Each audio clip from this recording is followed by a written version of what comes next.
Hey guys, and welcome back to the channel. So in today's video, I'm going to be doing a finale for the Sturgis playlist that I've had up. We also have a special guest in this video, and it's Mrs. Glide. Hey guys. I wanted to have her in the video so that way she could talk to you a little bit and give you her point of view of the trip. She and I have discussed some things that we thought were interesting about this trip overall. I really wish that I could have told a better story while I was actually there, but since it was my first time to Sturgis, I was just all about seeing everything that I could and wasn't so much focused on telling the story with the video. Anyway, we'll try to talk about some things that we thought was interesting in this video. So the first thing on our list was South Dakota is very rural. If you've never been, it's a Great Plains state, and there's a lot of farmland there. It's not very densely populated, if you will, not a lot of big cities from the route that we took. There was a lot of cornfields, a lot of sunflower fields. If you've watched the other videos in my playlist, I had some clips showing some of that. I'll leave an iCard up here so that way you guys can go straight to the playlist if you haven't yet seen it. The second thing about South Dakota that we noticed was the wind. Now, I remember being a small child and hearing older bikers talk about how they had ridden to Sturgis, South Dakota, and that whenever they were on the interstate riding there, that they actually had to ride at an angle because the wind was so bad. I thought that was just like maybe a fluke thing or a temporary thing. No. Old wives' tale. Old wives' tale, yeah. I don't know if I go that far, but we came up through Missouri into Iowa into South Dakota on Interstate 20. Well, it ultimately was Interstate 29 before we got onto Interstate 90, where we met the wind. And so anyway, it's a big right turn loop that wraps you around up onto Interstate 90, and as soon as you get to the top of that little bridge and on Interstate 90, the wind kicks in, and oh my goodness, it was all I could do to keep my head straight and the bike on the road. I literally had to lean, like everyone had talked about from years past, to be able to go straight down the highway without running off. So I'm going to guess that my tires got a little bit worn on that one side, but don't worry, whenever we came back to Arkansas, I was leaning the other way and got it evened out. So one of the things preparing for this trip that I did was buy a new coat to wear, because riding around here, I'm definitely a fair weather rider, so I don't ride a lot in the weather, but I knew that being on the interstate this long, traveling that far, that I wanted a better jacket just in case of the elements and everything. And boy was I glad that I had that new road jacket, because I would have not been able to make it across 90 without some kind of protection if I was just wearing what I normally rode when we ride around here in Arkansas. So you're saying you got a little chilly? I would have been if I had not had my jacket on. Alrighty. And windburn. And windburn. You'll get to see that with one of the pictures at the end. The second thing that we found interesting was these little white, you said white, right? White with X's. Yeah, they were white signs with X's. And if you're from South Dakota, leave a comment down below. Maybe you can explain exactly what those signs are, but we kind of, at first, we thought, well, they're just showing where the motorcycle crashes were, fatal motorcycle crashes. And I was like, well, that's good to bring awareness. Mrs. Glide looked into it a little bit more and discovered that I guess it's all vehicle fatal crashes. So still a good program to make the public aware of, safe driving. Yeah. I noticed them initially very concentrated in the Black Hills, but apparently they're all across the state. But they were just so prevalent there, you could barely go a mile without seeing one and then seeing another. And so I was like, well, maybe, it's motorcycle accidents here in the Black Hills so that people can be aware. But it does travel across the state, so at least there is that. But keep your eyes out, because there were a lot of them up there in the Black Hills and those turns and curves. And we've talked a little bit about that in previous videos. Of as long as you ride properly and use all the proper techniques, you'll be perfectly fine. The third thing that we kind of noticed was there's fees to get into the parks. It's not really something that I thought about. Not that it's a big issue. I paid them and went on. It's part of vacation. And that money helps them maintain the park, which is good. But But for instance, we had Custer State Park. It's a state park, whereas Badlands is a national park. But Custer State Park, like to do the wildlife loop from that video, like you have to pay to get in. And like I said, that's okay. Just nobody had any of the videos I had watched before hadn't mentioned it. So just heads up. Same thing with Badlands. Whenever you come out of Wall, South Dakota, going south, you'll run into their little check station and you'll pay a fee to enter the Badlands. Absolutely worth it. And it's a great, that was probably one of my favorite parts of the trip. One of the things to call out about why that kind of surprises us maybe more than it does other people is we're very blessed here in the state of Arkansas. It does not cost any money to enter our state parks here. Our state parks are free. So for other states, where you pay to enter your state parks, that might not have been such a shocking thing. But for us, yes, to get into a national park, there's a fee, but it's not common for us to have to pay to enter a state park. So that was kind of different for us because we don't pay here in the state of Arkansas. I don't think I can remember the first time that we actually had to pay to get into a state park, and it was like, Oklahoma. What? Yeah, we were in Oklahoma. We had gone to check out some waterfall, and it's just right outside of Siloam Springs, Arkansas. I don't remember the name of the town in Oklahoma, but it was just like, what? We have to pay to get in to see God's creation? Okay, so no big deal. Another thing about particularly Sturgis, South Dakota, don't trust Google Maps.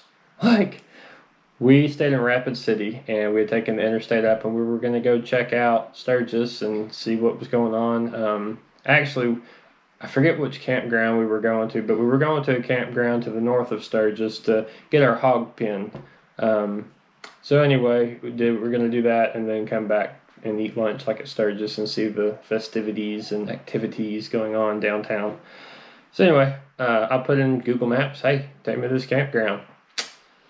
Okay, so the first attempt, I get off the interstate, it's a gravel road. Now, I don't have anything against riding down a gravel road, y'all know that. So I was like, well, that's not going to work for my buddy that's behind me. He doesn't really like taking gravel roads on his Harley, so let's try this again. Google Maps, take me to this campground, Route 2. It was also a gravel road, which I basically was like, I'm tired of stopping and trying to get this thing to take an actual paved road the whole way, because obviously it didn't know. So we rode on a patchy gravel road for a little while, got to where it was asphalt, and then it told me to make this, I believe it was a left turn, and it was miles of gravel. I'll throw up a picture here that Mrs. Glide took of a mountain kind of in the distance. I mean, it's a beautiful ride, it's just not ideal for a 900-pound Harley Davidson with passenger and luggage, but we made it work. So we get to the end of the gravel road, we take the left, and immediately on the right is the Full Throttle Saloon and the campground that I was looking for to get the hog pen. We did all that, loaded back up on the bikes, headed south into Sturgis, and come to find out there's a paved road that goes all the way to that campground from Sturgis. Google just didn't freaking know what it was talking about. So just be careful of that. I know some other people had that issue. Sturgis Tax. Yeah. You didn't know you had to pay more money for everything? Yeah, so everything, which that's a given. I know other people have done videos about it. Things are kind of outrageously expensive as far as like food, drinks, stuff like that. $13 Indian taco. Yeah, exactly. Times 2. It's a good Indian taco, though. Yeah. She had never had one before. It was good. Another aspect of the Sturgis Tax is I may or may not have smacked a cone whenever we were coming towards Rapid City, which I'm known as the cone killer if y'all didn't know, but in a little different aspect. I'll throw up a picture here of what the cone looked like. Basically, we were about, 2 hours from Rapid City, and we were in a construction zone where it had gone from basically a wide open interstate down to 2 lanes with these stupid cones all the way down the middle. Well, I tell you guys in videos all the time, keep that proper following distance and look way out ahead of you. Well, being on this trip, I made the fatal mistake of I'm in a hurry to get there, I'm ready to be there, I'm excited, it's my first trip to Sturgis, And all of a sudden, out from underneath this pickup that was in front of me comes this cone. And I didn't have enough distance, and I ended up running over the cone with my front tire of my bike. So, bike goes over it. I'm like, okay, no big deal. I figured it would have popped the tire or something. I've had to run over stuff in the road before on my police motorcycle, but okay, we're fine, unscathed, right on. And then I do one of these numbers and look in my mirror to see my buddy Tom behind me on his bike waving at me. So whenever I hit that cone, the front tire went over and it come up and smacked my oil cooler and busted it. So I ended up paying the Harley tax of having a truck and trailer come out and tow my bike from wherever we were at. Trying to remember the closest town. We were basically in between Black Hills Harley Davidson, and we had just passed another Harley Davidson dealership like an hour, behind us. So I said, well, I want to keep going west, and we'll take the bike to Black Hills Harley. So that's what we did. And it ended up costing me. It was about $500 for that tow. Anyway, get the bike to Black Hills Harley. They're like, hey, that's not that big of a deal. We'll get you a new clamp put back on there, replace the parts that we need to. We'll have you back on the road in the morning. I said, great. Well, I noticed like they had a ton of wreckers in that parking lot there at the service department of Black Hills Harley. And the guy that had towed my bike on the trailer, he said, yeah, had you called one of those rollback wreckers, that would have been at least $1,000 tow fee. Like, man, y'all make y'all's money up here. I mean, I get it. I mean, whatever helps them sleep at night, but it's just like, man, they get it because you have no other options. Like, I was looking for a U-Haul, a guy just driving down the road, something, but I ended up having to pay that Harley or Sturgis tax. Let's see here. Some other things that we made note of is know the rides that you want to take if you decide to take the trip out to Sturgis. My experience was I'd watched a bunch of videos on YouTube and I thought, well, I've got a pretty good idea of everything that goes on out there and what we want to see until we got there. And it was just like, oh man, we could spend a week here, a week there, a week there, a week there. It's just so much stuff to do. I know you said you wanted to say something about that. I mean, definitely if we did the Badlands on our way home, if we had done the Badlands first, I think we would have spent our entire time at the Badlands because there was just so much there.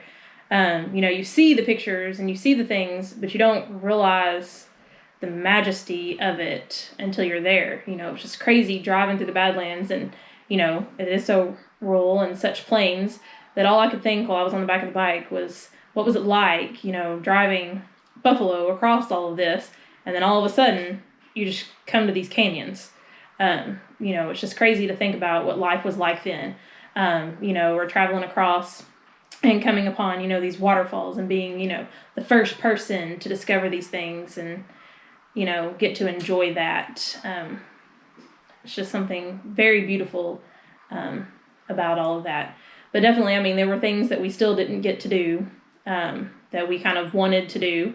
There were some things that we thought that were going to be fantastic that kind of weren't that good. So definitely know what you want to do and where you want to see and hang out before you go up there. So like we said, guys, there's plenty of stuff to do there in the Black Hills area. There's something for everybody. If you want to go sit in a bar all day, you can. If you want to go to a national park, if you want to go to a state park, if you want to go hang out downtown, go hang out at the campground. Like, I literally think that you could stay there for 2 weeks and still not see everything. You can go through all the different breweries. They have a brewery map, all the different microbreweries and everything that are there. So definitely a lot for any person that's there, no matter what you want to do. I mean, we'll definitely have to go back just to see the things that we didn't see on this trip. Another thing, let's talk about the trip for you specifically, since her longest day on a motorcycle up until this trip was probably about 300 miles. Like, we have ridden to Paris, Texas for breaking the world record twice now. And that was probably about a 600-mile round trip. So to you, only riding that far, what was it like to hop on the back of a motorcycle and ride over 1,000 miles to South Dakota? It wasn't as bad as I thought it was going to be. Definitely getting off the bike and stretching. You know, now that we have the tour pack, I can lean back and stretch out a little bit more.